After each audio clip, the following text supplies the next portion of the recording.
NCB times ಮೀಡಿಯಾಗೆ ಸ್ವಾಗತ. ನಾನು ದರ್ಶನ್ ಹುಣಸೂರು. ಸಿದ್ದರಾಮಯ್ಯ ಅವರ ದಿಟ್ಟ ನಡೆ, ಡಿಕೆಶಿ ಬಣಕ್ಕೆ ಹಿನ್ನಡೆ. ಸಿದ್ದರಾಮಯ್ಯ ಸರ್ಕಾರಕ್ಕೆ ಮೇಜರ್ ಸರ್ಜರಿ. ಅಧಿಕಾರದಿಂದ 25 ಸಚಿವರಿಗೆ ಗೇಟ್ ಪಾಸ್. ರಾಜ್ಯ ಕಾಂಗ್ರೆಸ್ ಸರ್ಕಾರದ ಆಡಳಿತದ ಚುಕ್ಕಾಣಿಯನ್ನ ಹಿಡಿದಿರುವಂತಹ ಮುಖ್ಯಮಂತ್ರಿ ಸಿದ್ದರಾಮಯ್ಯ ಅವರು ತಮ್ಮ ಸಂಪುಟಕ್ಕೆ ಬಹುದೊಡ್ಡ ಶಸ್ತ್ರ ಚಿಕಿತ್ಸೆಯನ್ನ ನಡೆಸೋದಕ್ಕೆ ಸಜ್ಜಾಗಿದ್ದಾರೆ.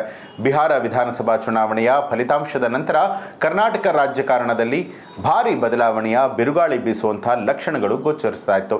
ಸುಮಾರು 15ರಿಂದ 25 ಹಾಲಿ ಸಚಿವರಿಗೆ ಕೋಕ್ ನೀಡಿ ಹೊಸಬರಿಗೆ ಮಣಿ ಹಾಕುವಂತಹ ಬೃಹತ್ ಯೋಜನೆಗೆ ಅಂತಿಮ ರೂಪವನ್ನ ನೀಡಲಾಗ್ತಾ ಇದೆ. ಸರ್ಕಾರಕ್ಕೆ 2 ವರ್ಷಗಳು ಸಮೀಪಿಸ್ತಾ ಇದ್ದ ಹಾಗೆ ಆಡಳಿತ ಯಂತ್ರಕ್ಕೆ ಹೊಸ ಚೈತನ್ಯ ತುಂಬೋದಕ್ಕೆ ಹಾಗೂ ನಿಷ್ಕ್ರಿಯ ಸಚಿವರನ್ನ ಕೈಬಿಟ್ಟು ಚುರುಕಾದ ಹಾಗೆ ಯುವ ನಾಯಕರಿಗೆ ಅವಕಾಶವನ್ನ ಕೊಡೋದಕ್ಕೆ ಮುಖ್ಯಮಂತ್ರಿ ಸಿದ್ದರಾಮಯ್ಯ ನಿರ್ಧಾರವನ್ನ ಮಾಡಿದ್ದಾರೆ.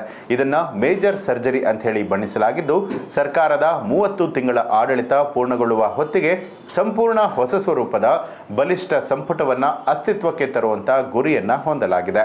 ಸಚಿವ ಸ್ಥಾನ ತಪ್ಪಿಸಿಕೊಳ್ಳುವಂತಹ ಹಿರಿಯ ನಾಯಕರನ್ನ ಪಕ್ಷ ಸಂಘಟನೆ ಹಾಗೆ ಮುಂಬರುವಂತಹ ಚುನಾವಣೆಗಳ ಜವಾಬ್ದಾರಿಗೆ ಬಳಸಿಕೊಳ್ಳುವಂತಹ ತಂತ್ರವನ್ನ ಕೂಡ ಹೈಕಮಾಂಡ್ ರೂಪಿಸಿರುವಂಥದ್ದು. ಈ ಸಂಪುಟ ಪುನರ್ರಚನೆಯ ನಿರ್ಧಾರವು ಕೇವಲ ಆಡಳಿತಾತ್ಮಕ ಬದಲಾವಣೆಯಲ್ಲ, ಇದೊಂದು ರಾಜಕೀಯ ಚದುರಂಗದ ಆಟ ಅಂತ ಹೇಳಿ ವಿಶ್ಲೇಷಣೆ ಮಾಡಲಾಗ್ತಾ ಇದೆ. ನಾಯಕತ್ವ ಬದಲಾವಣೆಯ ಚರ್ಚೆಗಳಿಗೆ ತಾತ್ಕಾಲಿಕವಾಗಿ ತೆರೆ ಎಳೆಯೋದಕ್ಕೆ ಸಿದ್ದರಾಮಯ್ಯ ಈ ಒಂದು ಅಸ್ತ್ರವನ್ನ ಬಳಸಿದ್ದಾರೆ ಅಂತ ಹೇಳಲಾಗಿದೆ. ಈ ಮಹತ್ವದ ನಿರ್ಧಾರವು ಉಪಮುಖ್ಯಮಂತ್ರಿ ಡಿಕೆ ಶಿವಕುಮಾರ್ ಹಾಗೂ ಅವರ ಬೆಂಬಲಿಗರ ಪಾಳೆಯದಲ್ಲಿ ತಳಮಳವನ್ನ ಸೃಷ್ಟಿ ಮಾಡಿದೆ. ಈ ಬೆಳವಣಿಗೆಯ ಬಗ್ಗೆ ಡಿಕೆಶಿ ಅವರ ಮೌನವು ರಾಜಕೀಯ ವಲಯದಲ್ಲಿ ಸಹಸ್ರಾರು ಪ್ರಶ್ನೆಗಳನ್ನ ಹುಟ್ಟುಹಾಕಿದೆ. ಸಂಪುಟ ಪುನರ್ರಚನೆ ಯಶಸ್ವಿಯಾದರೆ ಸಿದ್ದರಾಮಯ್ಯ ಅವರ ನಾಯಕತ್ವ ಮತ್ತಷ್ಟು ಬಲಿಷ್ಠಗೊಳ್ಳುತ್ತೆ.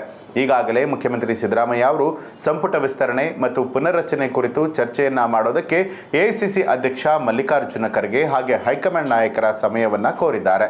ಶೀಘ್ರದಲ್ಲೇ ದೆಹಲಿಗೆ ತೆರಳಿ ಹೈಕಮಾಂಡ್ ನಾಯಕರೊಂದಿಗೆ ಮಾತುಕತೆ ನಡೆಸಿ ಅವರ ಒಪ್ಪಿಗೆ ಪಡೆದ ನಂತರವೇ ಅಂತಿಮ ಪಟ್ಟಿಯನ್ನ ಸಿದ್ಧಪಡಿಸಲಾಗುತ್ತೆ. ಹೊಸ ಸಂಪುಟದಲ್ಲಿ ಹಿರಿಯ ಕಿರಿಯ ಹಾಗೆ ಪಕ್ಷ ನಿಷ್ಠರಿಗೆ ಮಣಿ ಹಾಕುವಂತಹ ಸಾಧ್ಯತೆಗಳು ದಟ್ಟವಾಗಿದೆ. ಪ್ರಾದೇಶಿಕ ಮತ್ತು ಜಾತಿ ಸಮೀಕರಣಗಳನ್ನ ಗಮನದಲ್ಲಿ ಇಟ್ಕೊಂಡು ಹೊಸ ಸಚಿವರನ್ನ ಆಯ್ಕೆ ಮಾಡಲಾಗುತ್ತೆ. ಸದ್ಯ ಪ್ರಬಲವಾದ ಚರ್ಚೆಯಲ್ಲಿರುವಂತಹ ಹೆಸರುಗಳು ಯಾವುದು ಅಂತ ನೋಡೋದಾದ್ರೆ ಹಿರಿಯ ನಾಯಕರು ಬಿಕೆ ಹರಿಪ್ರಸಾದ್, ಟಿಬಿ ಜಯಚಂದ್ರ, ಬಸವರಾಜ ರಾಯರೆಡ್ಡಿ, ಲಕ್ಷ್ಮಣ್ ಸವದಿ, ಯುಟಿ ಖಾದರ್. ಯುವ ಮುಖಂಡರು ರಿಜ್ವಾನ್ ಅರ್ಷದ್, ರೂಪಾ ಶಶಿಧರ್, ರಘುಮೂರ್ತಿ ನಾಗೇಂದ್ರ.